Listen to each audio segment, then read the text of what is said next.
Hi, friends. I'm Scott Giles, minister and hypnotist, and welcome to Power Talk, my video blog where I cover topics that interest me, focusing on how you can use the power of your mind to take control of your life. If you want to know more about my professional work or sign up for my free e-newsletter, Power Lines, check out my website, which I'll tag in the description. Well, today I'd like to talk about why everything seems so complicated.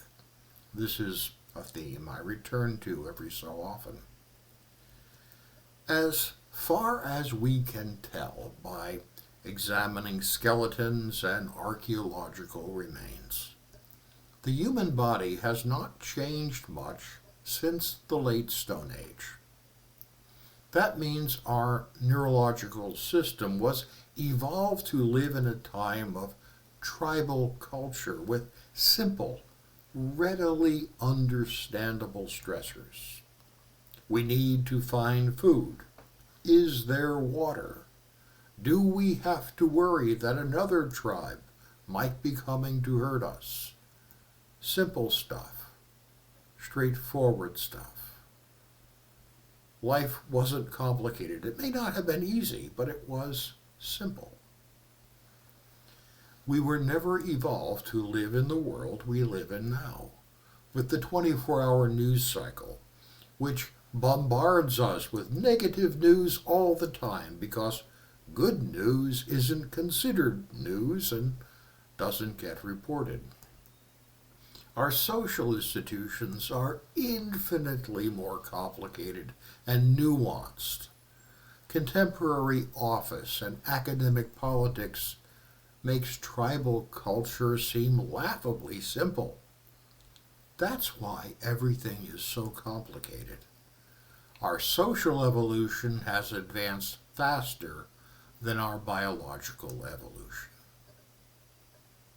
Now, in my opinion, most people aspire to high ideals.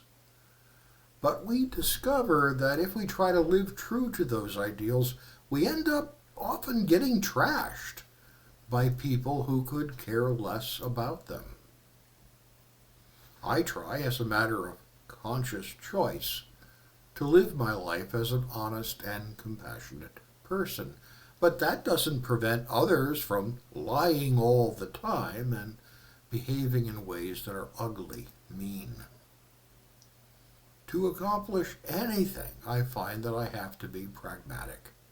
To realize that I'm not always going to get what I want and that sometimes I must be satisfied with lesser goods and goals because the things I would most want are not things that I can control. Many of you know that in my personal life, I follow the Stoic philosophy from ancient Greece and Rome. And you can find parallels to that philosophy in Asian and Celtic culture too.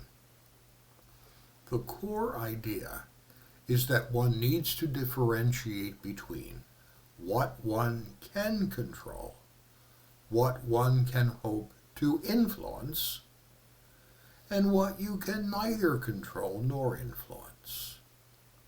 You do the best you can. Nothing exempts you from the moral obligation to try your best. However, sometimes that will mean you have to make the best of a bad situation.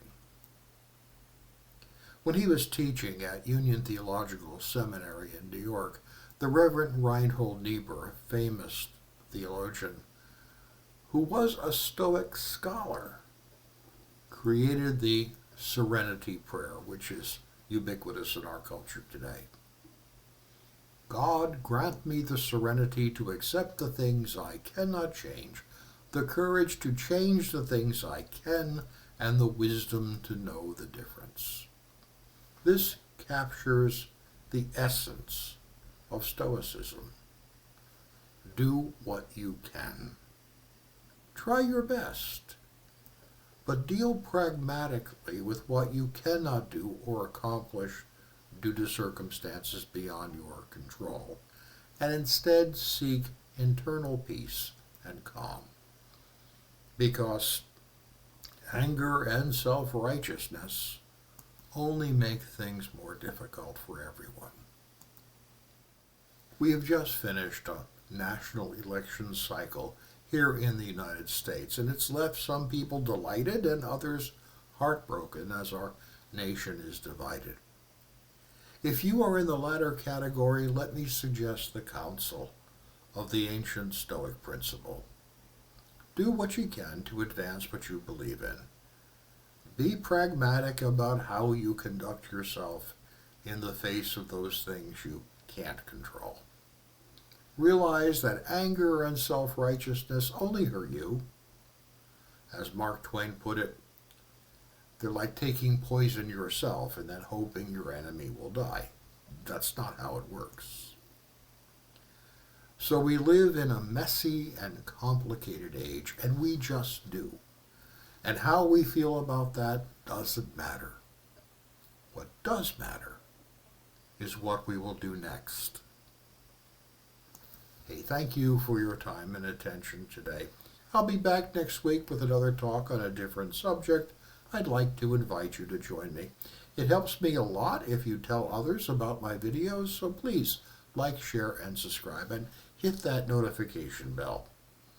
If you're wondering if I can be of help to you, feel free to reach out through my website for a free, no-obligation screening call, and we'll talk about it. Have a great week.